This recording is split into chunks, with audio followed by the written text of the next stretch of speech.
Now, we've all seen the adverts of pensioners sipping wine and laughing, walking barefoot on the beach or hand in hand, or perhaps on some exotic cruise somewhere without a care in the world. We've also seen plenty of YouTube videos about what sort of retirement income you get for a pension pot of £1 million, and that doesn't seem very realistic. And that's because, according to the ONS, the average pension value in the UK is £145,900, which sounds decent, doesn't it? But if you've got a pension with a similar value to this, then you might well be thinking, what kind of income can I get from this size of pension, and what sort of lifestyle can I expect?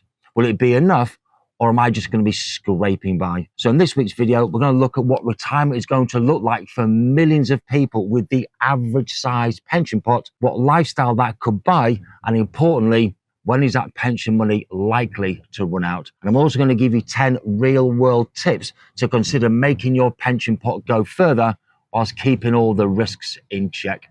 Hi, I'm Simon, and I'm a chartered financial planner, and I've helped hundreds of clients and their families prepare ahead for their retirement with confidence by keeping more of what they've earned. So when I started my financial career back in 1993, retirement used to be a lot simpler. A gold watch maybe, a final paycheck, a signed farewell card if you were popular, followed by the quiet life. But that was then. Today, most people approaching retirement are facing a financial reality check, and the numbers don't lie. The average pension is £145,900. Now, this isn't the jackpot, but it's not pocket change either. So we're going to take a no-nonsense look at what your options are. Yes, it's going to be tough for you in retirement, but it's not hopeless either. So where are we going to start? Let's take a look at the average pension pot by age according to the ONS, and let's just see how you compare. Now, most viewers of this channel start by getting serious about their pension in their mid-40s, so by then you're likely to have about £80,000 saved. From the mid-50s, when the mortgage is paid and maybe the children have left home and you can start contributing more into the pension, the value then increases to about £137,000. And then some sort of an alarm or something goes off in your head, and then you want to automatically take the maximum 25% tax-free cash on your 55th birthday, but you want to continue to contribute into your workplace pension, so the difference then is minimal until you want to retire at state pension age, and the pension fund is likely to then be around £146,000. So having a look at that table, how do you compare with these pension values? Let me know in the comments below. Now I'm going to break down what a moderate lifestyle looks like, and to do that, we're going to look at the cost according to the PLSA. Now, a lot of you have left comments previously saying that this required income is just way too high. But bear with me. And then we're going to look at an alternative study, which is a bit more realistic, and that's taken from the spending habits of actual pensioners. So a moderate lifestyle for a single person is projected to cost about £31,000 a year. That's going to be a net income after income tax, assuming you're mortgage free, of course, and it's going to include the maximum state pension, which is currently £11,973 a year from age 66, but that's going to be increasing to age 67 by April 2028. So what's that lifestyle look like? Well, you're going to be able to pay someone to help with the property maintenance and the decorating, thankfully. You'll be spending about £380 a month on food, takeout, and also taking your partner out to a restaurant once a month. You'll be having a small car, maybe 3 years old, and you're going to be able to replace that every 7 years or so. You'll be able to afford a 2-week holiday, all-inclusive in the Med, and you may also get a UK weekend city break as well. You're also going to be looking to spend about £125 a month on clothes. Now, does that sound like an aspirational standard of living or something to aim for, or is it just a basic lifestyle? Well, let me know in the comments. Well, Which did some research based on the actual spending habits of 5,231 pensioners.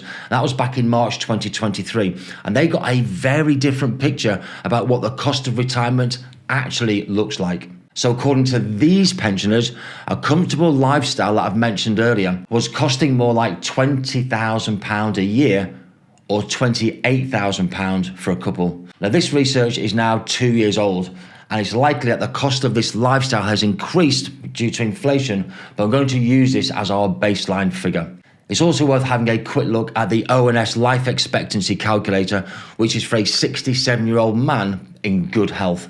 Now, as you can see, the average life expectancy is 85 years, but none of us are average. And I did some research recently, and wealth and geography are very important factors to consider when we're looking at life expectancy. For example, in Kensington and Chelsea in London, life expectancy is closer to 86 years old, but in Blackpool, it's closer to 73. Now, there's also a 25% chance you can live to age 92. So you might want to plan for a longer retirement than expected, which means the pension has to last a lot longer. Now, of course, we're not all going to be in excellent health right to the very end. And the reality is that 60% of us are going to live with high blood pressure, 75% of strokes occur after the age of 65, 80% of us are either going to be overweight or obese, and 50% of us are going to be taking 5 or more prescription medications. Now, unfortunately, if you've got an average pension fund of around £146,000, it's unlikely that you're going to be retiring early. So I'm going to assume that you're going to retire at your state pension age and you've got no other pension income from any other sources. Now, the median savings in the UK, and those are savings which aren't skewed by those with larger amounts of savings, is around £12,500. So you might want to keep that as an emergency fund and not use it for your retirement income. Now, in this situation, I'm also going to assume that you've not taken your maximum tax-free cash that you're entitled to, so we can use a combination of a tax-free cash and taxable income, which is a lot more tax efficient. Now, you would have heard of the sustainable withdrawal rate, as there's no such thing as safe, or what we call the 4% rule. Now, bear with me, this isn't really a rule, but it was devised by Bill Bengen back in 1994, and it was a conservative approach to allow a pensioner to withdraw their funds inflation-proofed and have their pension last at least 30 years in a worst-case scenario. And that happened to be in October 1968,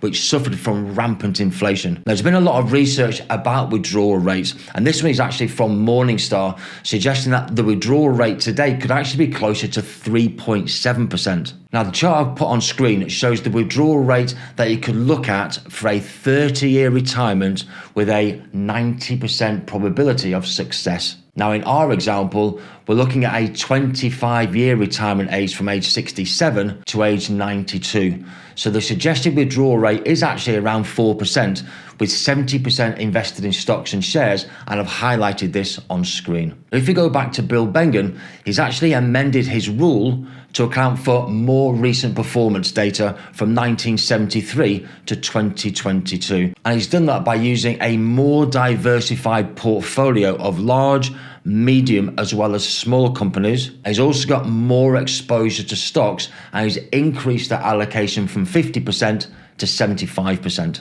Now, as you can see with these small changes, the suggested withdrawal rate is now increased to 4.9% on a worst case basis.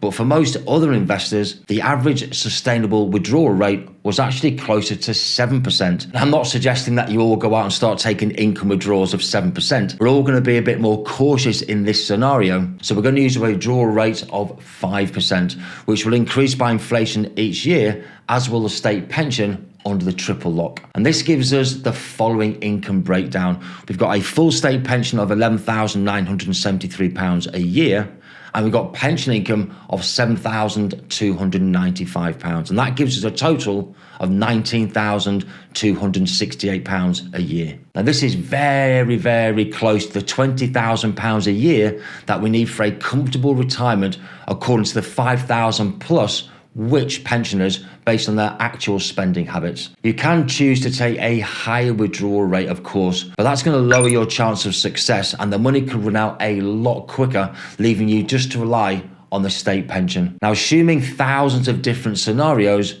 when could this 5% withdrawal run out? Well, I've run a model where you retire at age 67, you need £20,000 a year, and you've got the maximum state pension, and there's going to be a slight difference in the projections for the risk of your portfolio, as well as for inflation, as well as income tax. Now, here you can see your state pension in green, and the 20,000 income needed in red, and the shortfall that needs to be addressed from your pension pot. Now, in the next chart, you can see that your income now meets your expenditure as you start to draw from your pension. In fact, there's a 50% chance that the pension could indeed run out around 85 to 86 years old. This isn't a worst case scenario, of course, and if you suffered poor investment returns in the early years, there's a 5% chance that the money could actually run out when you get to age 77. There's also a 5% chance, if you have good performance, that the money won't actually run out before you reach age 92.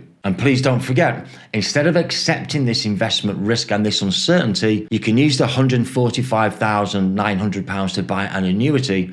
And I got a recent quote on standard health terms with a level income of 7.54%. And that means that will give you a guaranteed secure income of £11,000 a year, plus the state pension of £11,973 a year. And that's going to give you a total of £22,973 a year. So that's also worthwhile considering if you don't want to take on any investment risk in retirement and you prefer to have a more cautious approach. So if you've looked at this average pension value and you think you might be falling short, this table is going to give you an idea of roughly what you need to save by what age to get to this £20,000 a year retirement income with and also without the state pension included. But as we've already included the state pension in our previous calculations, let's just do the same here. So if you're 20 years old now, you're going to need to save about £80 a month. If you're 30 years old, you're going to need to have to save about £140 a month. If you're 40 years old, you're going to have to save about £250 a month. And if you're 50 years old, you're going to have to save about £460 a month. So all clearly is not lost. So here are some of those 10 tips I promised you at the very beginning of the video to help stretch out your pension. Embrace the 5% rule. Make sure you diversify your portfolio and be willing to accept more risk if appropriate. You need to be flexible and willing to take lower withdrawals in times of financial famine, but be willing to take more withdrawals in times of financial feast. You need to lean into the state pension and make sure you qualify for the maximum after having at least 35 years. You also need to consider perhaps buying an annuity or a mix between the two. Consider part-time work if needed. You should also consider downsizing if you need to. You can front load some of your spending as well and enjoy your early years whilst your health allows you to. Make sure you use your tax-free cash wisely and importantly, keep your health in focus. And at the end of the day, health is the only true wealth. So I've linked another 2 videos in this series about how to avoid any tax-free cash regrets and also what withdrawal rates have worked since pension freedoms were introduced in 2015. So thank you for watching to the very end and for your time and for your patience as always. I'm going to see you all again next week.